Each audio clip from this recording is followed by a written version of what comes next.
এবং যুবক ভাইয়েরা ওই মুসআব ইবনে উমাইর রাদিয়াল্লাহু তাআলা আনহু থেকে শিক্ষা গ্রহণ করতে পারে না।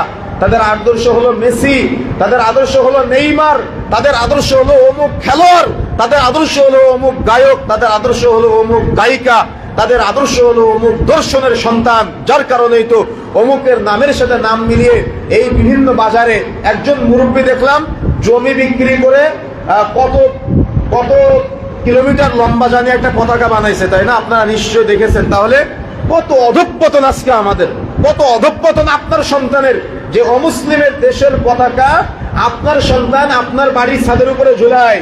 এই সমস্ত কুফফারদের পতাকা আপনার সন্তান তার নাম লিখে আব্দুল্লাহ নাম লিখে সম্মানিত হতে চায়, আব্দুর রহমান নাম লিখে সম্মানিত হতে চায়। আমাদের মুসলিম যুবকদের পাশাপাশি মুরব্বীদের বিমূর্তিতে ধরেছে।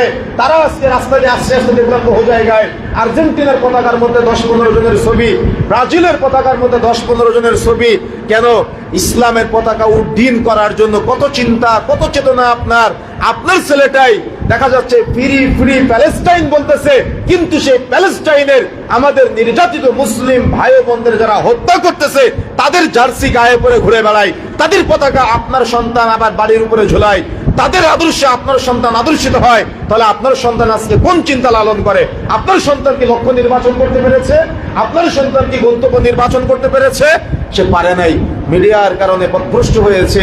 আপনি তাকে লক্ষ্য নির্বাচন করতে সহযোগিতা করেন নাই, যার কারণে সে পথভ্রষ্ট হয়েছে।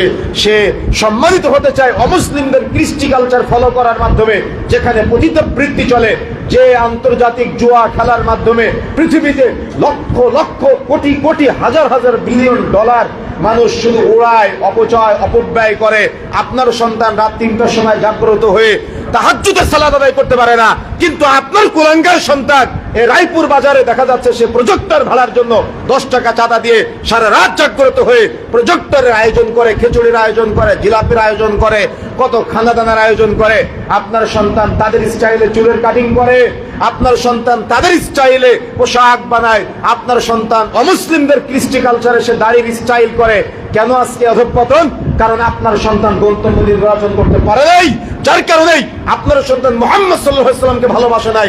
আপনার সন্তান ভালোবেসেছে মেসিকে, যে অমুসলিম, যে ইহুদি, যে কুফফার। আপনার সন্তান ভালোবেসেছে নেইমার, রোনাল্ডো নামে এরকম যারা যারা আছে, অর্থাৎ অমুসলিমদের কৃষ্টি কালচার আপনার সন্তান প্রমোট করতেছে। আপনার সন্তান তাদের মতো করে দুনিয়াতে এস্টাবলিশড হওয়ার চেষ্টা করতেছে। আপনার সন্তানের গন্তব্য জান্নাত নির্বাচন করতে পারে নাই, গন্তব্য নির্বাচন করেছে দুনিয়াবী সফলতা। Enjoy your life. দুনিয়ার সামান্য এনজয়কে তারা কি করতেছে? আখিরাতকে ভুলে যাওয়ার জন্য ব্যবহার করতেছে, তাই নয় কি? তা না হলে আপনার সন্তানের নাম কেন ব্রাজিলের পতাকায়? আপনার সন্তানের নাম কেন জার্মানির পতাকায়? আপনার সন্তানের নাম কেন আর্জেন্টিনার পতাকায়? এখন আবার হালাল, তার মানে ওই কি বলা যায় এটাকে, আপনারা আবার শুনলে রাগ করবেন। আজকে দেখলাম নতুন করে আমাদের কোন এক ইসলামিক দলের ভাইয়েরা নতুন করে বলতেছে যে আমরা তো ইসলাম ও মুসলমানদের বন্ধু, এজন্য আমরা আর্জেন্টিনা ব্রাজিলকে সাপোর্ট করতে পারি না, আমাদের সাপোর্ট করতে হবে ইরানের প্লেয়ারদেরকে। আশ্চর্য বিষয়।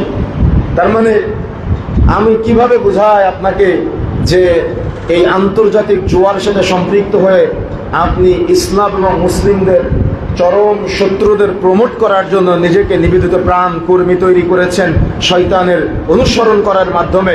আপনি কি কখনো এটা বুঝতে পেরেছেন? বুঝতে পেরেছেন আপনি? আপনার সন্তান যে ফ্রি ফ্রি প্যালেস্টাইন বলতেছে, প্যালেস্টাইনের মুসলিমদেরকে আল্লাহ হেফাজত করুক দোয়া করতেছে, আপনার ওই সন্তানই এই অমুসলিমদের কৃষ্টি কালচার, অমুসলিমদের পতাকা, অমুসলিমদের জার্সি তারা আপনার সন্তানের গায়ে এমন ভাবে লাপটে দিয়েছে, জড়িয়ে দিয়েছে, আপনার সন্তান এটা নিয়ে ঘুমায় থাকে, মারামারি করে, দুই বন্ধুর মধ্যে ফ্যাসাদ তৈরি হয়, গ্যাঞ্জাম তৈরি হয়। আমি অমুকের সাপোর্টার, আরেকজন বলে আমি অমুক দলের সাপোর্টার, তাই না? আপনি বলতেছেন ফ্রি ফ্রি প্যালেস্টাইন, আল্লাহ তুমি প্যালেস্টাইনের মুসলিমদেরকে হেফাজত করো। বিশ্বের দরবারে আপনি বলতেছেন প্যালেস্টাইনের মুসলিমদেরকে হেফাজত করো, আবার আপনি ইরানের জার্সি পরে আছেন। কেন? ইরান কি তাদের কি মুসলিম দেশ হিসেবে স্বীকৃতি দিয়েছে? আপনি জানেন ইতিহাস? তাহলে আপনি কিভাবে এটাকে ইসলামের সাথে মিলান? হারামকে হারাম বলেন, নাজায়েজকে নাজায়েজ বলেন, গুনাহকে গুনাহ বলেন। আপনি পাপ করতেছেন, আপনি পাপ করেন, কেন মুসলমানদেরকে ইসলামিক ভার্সন তৈরি করতেছেন? এটা কথা কি বুঝতে পেরেছেন? এজন্য ডিজিটাল আসক্ত যেটা, এই ডিজিটাল আসক্তির মাধ্যমে এবং এই সেলফোন মিডিয়ার অপব্যবহারের মাধ্যমে